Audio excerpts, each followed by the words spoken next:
तो मुझसे कोई पूछे कि इस उत्तम कोटि की साधना क्या है, तो मैं निवेदन करना चाहूँगा, आत्मनिरीक्षण उत्तम कोटि की साधना। मन का निरीक्षण, अपना निरीक्षण कीजिए, अपने को झांक कर देखो, अपनी दुर्बलताएं बीन बटोर कर देखो, अपनी दुर्बलताओं को देखो, अपनी ऐषणा कामनाओं को पहचानो, इस प्रकार लालसाओं को पहचानो, अपनी आसक्ति को पहचानो, अपने अध्यास अभ्यास पर विचार करो। आप ऐसा ही क्यों बोलते हैं, ऐसा ही क्यों देखते हैं, आपकी प्रतिक्रियाएं टिप्पणी इतनी भीषण क्यों हैं, इतने आक्रामक आवेशित उत्तेजित आप क्यों हैं, आप सहज क्यों नहीं है, स्वाभाविक और नैसर्गिक क्यों नहीं है। तो मैं एक निवेदन करना चाह रहा था कि सबसे अच्छी साधना है आत्मनिरीक्षण की साधना। और जिस दिन आपने आत्मनिरीक्षण किया, एक घटना घटित होगी आपके भीतर। आत्मनिरीक्षण के बाद एक घटना होगी, उसका नाम है सुधार। आप सुधरना चाहेंगे। सुधरने का अर्थ क्या है? क्योंकि प्राय व्यक्ति परिवर्तन अन्य में चाहता है, स्वयं में नहीं। हम परिवर्तन के आकांक्षी हैं कि लोग बदलें, दूसरे लोग बदलें हमारे लिए, प्रकृति बदले, पर्यावरण वातावरण बदले। कुछ लोग तो ये कहते हैं कि देवता बदल जाएं, भाग्य बदल जाए, भगवान बदले, ये धूप ज़्यादा है थोड़ी धूप कम हो, वर्षा ज़्यादा है वर्षा कम हो, ठंड बहुत है थोड़ी ठंड और कम होनी चाहिए, पूरी नेचर आपके हिसाब से चले, पड़ोसी, पत्नी, बच्चे, पति, सब। तो कुछ लोग कहते हैं कि ये बदलने चाहिए। आओ एक नई बात सुनाते हैं आपको। एक व्यक्ति ने हमसे पूछा, कठिन से कठिन क्या है स्वामी जी? एक ने हमसे पूछा कठिन क्या है, तो हमने कहा आरंभ करना ही कठिन है। उसने कहा क्या आरंभ करें? हमने कहा सुधार अपने में ये आरंभ कीजिए, परिवर्तन अपने आप में, अपने स्वभाव में, वाणी में, व्यवहार में, आचरण में, चिंतन में, चरित्र में, पूरी प्रकृति में। इसे जो विद्यावान होते हैं उनमें विनय देखी गई। अगर व्यक्ति विनयशील नहीं है, अनुशासित नहीं है, तो इसका अर्थ है कि विद्या से विमुख है। और चूंकि विद्या चार चीजें चाहती है, अध्ययन, अध्यापन, अभ्यास, व्यवहार। तो पहला साधन क्या? आत्मनिरीक्षण। और दूसरा क्या है? आत्म सुधार। और फिर देखेंगे आप कि जिस दिन सुधरने की आप में भूख जगी, सुधरने की प्यास जगी, सुधरने की कामना जगी, तो आपकी सब चीजें ठीक होने लगेंगी। आपका आहार विहार निहार, आपकी निद्रा, आपका जगना उठना बैठना, खाना पीना सोना, मनसा वाचा कर्मणा, आप में एक परिवर्तन की क्रांति पैदा होगी। इसलिए वो गौपांगनाएं आंख मूंद कर बैठ गईं और उन्हें अपनी गलतियां दिखने लगीं, उन्हें अपना अभिमान दिखने लगा, और सहसा उस आनंद और अनुराग में वो गीत भी गाने लगे, जिसे भागवत में गोपी गीत कहा गया है।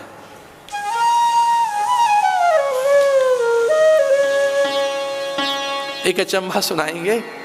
हम 95 में जब पहली बार अमेरिका कथा करने गए, लॉस एंजलिस में हमारी कथा हुई। वहाँ 2-3 व्यक्ति हमें मिलने आए।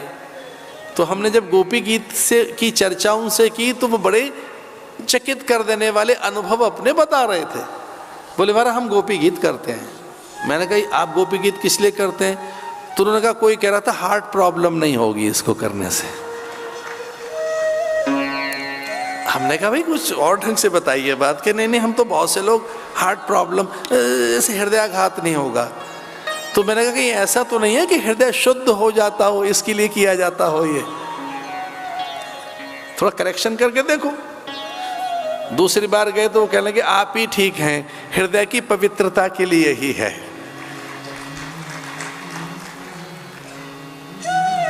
जयति तेधिकं जन्मना ब्रज श्रियति इंदिरा शश्वदत्र हि जयति तेधिकं जन्मना ब्रज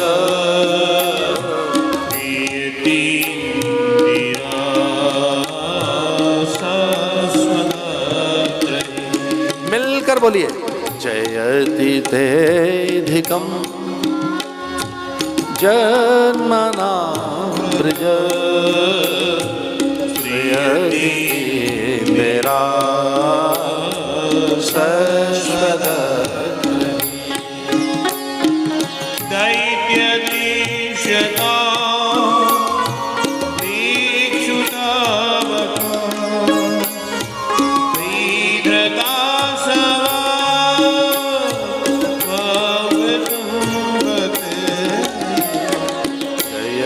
तेधिकं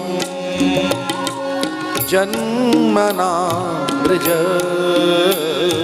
श्रियति इंदिरा। ये संस्कृत भाषा में गीत है। भाषा सुमधुरा पवित्रा दिव्या सुर भारती। अरे बड़ी अद्भुत भाषा है संस्कृत भाषा, कुछ सीखो, अच्छा लगेगा। उसमें जो गीत है, जो उसका वांग्मय है, वो तार देगा आपको। जयति तेधिकं जन्मनां ब्रज श्रियति इंदिरा।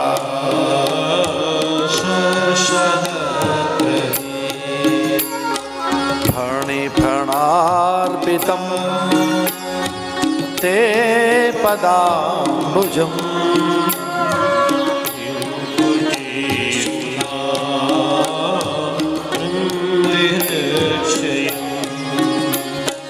तव कथामृतं तप्तजीवनम्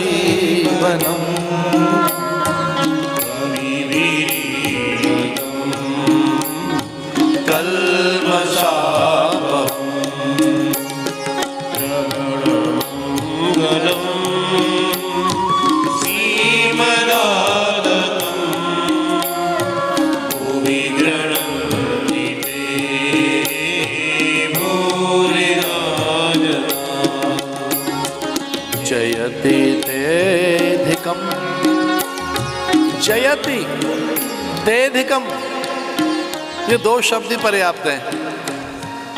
अधिक से अधिक जो जय हो रही है, जो अनुकूलताएं हैं, जो चर्चा और ख्याति है, दिग दिगंत में जो यश और मान का विस्तार है, अलौकिक और पारलौकिक सिद्धियां अर्जित कर सके, अनंतता अनुभूत हो सके, ये किस लिए है?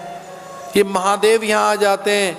एक दिन वो भोले भंडारी बन के ब्रज की नारी वृंदावन आ गए। ये महादेव गोपांगना का वेश बनाकर आता है। ये ब्राह्मणों की पंक्ति में, भिक्षुकों के समूह में, याचकों की झुंड में अगर ब्रह्मा खड़े हो जाते हैं, अथवा हाथ जोड़कर इंद्र वरुण कुबेर सनकादिक और नारद, अथवा गिरि गुहा और कंदराओं से निकलकर, हिम गुहाओं से निकलकर अगर ऋषि मुनि हमें प्रणाम कर रहे हैं, तो जानते हो किस लिए? जयति तेधिकं जन्मनां ब्रज। और हमें खूबी क्या है? आपने यहाँ ब्रज में जन्म लिया, इसलिए तो हमारी चर्चा है। जयति तेधिकं, जो जय की अधिकता हो गई, हमारा जो इतना यश मान सम्मान है, ये किस लिए? ऑल बिकॉज ऑफ यू, तेरी वजह से। जो आज इतना यश है, मान है, सम्मान है, तेरी वजह से। जयति तेधिकं, जो अधिक से अधिक जय है। श्रियति इंदिरा शश्वदत्त रही। और यहाँ इंद्र आदि रमा ब्रह्माणी रुद्राणी भी जो आई हैं, अथवा स्वयं लक्ष्मी जो धूल धूसरित हो गई, अपना मान भुला बैठी ब्रज रज कणिकाओं में, मृद कणिकाओं में, धूल कणों में, जिनका नित्य वास हो गया, तेरे कारण ना, हमारे कारण नहीं। आप आए तो लक्ष्मी भी आ गई, महादेव आए, आप आए तो सची इंदिरा चली आई। श्रियति इंदिरा शश्वदत्त रही। आप आए तो सब कुछ हुआ है। कि जीवन में जो कुछ है आपके कारण है। ये जो रस है, सम्मान है, जीवन में जय जयकार है, दिग दिगंत में जो धूम है आज हमारी, आपके कारण है। इसलिए जब हम विचार करने बैठेंगे तो सच मानिए कभी कभी तो ऐसा लगता है कि पात्रता से अधिक प्राप्त हुआ है, कभी कभी तो ऐसा लगता है कि योग्यता से कहीं अधिक मिला है, उतने साधन नहीं हुए हैं जिस प्रकार से अनुकूलताएं हाथ लगी हैं। मधुरयाग्र्या वल्गुवाकया, बड़ी सुंदर सुंदर बात है। बुद्ध मनो गया, वैसे तो वो बुद्ध हैं, मनोज्ञा हैं, सर्वज्ञ हैं, वो सामान्य तो थी नहीं।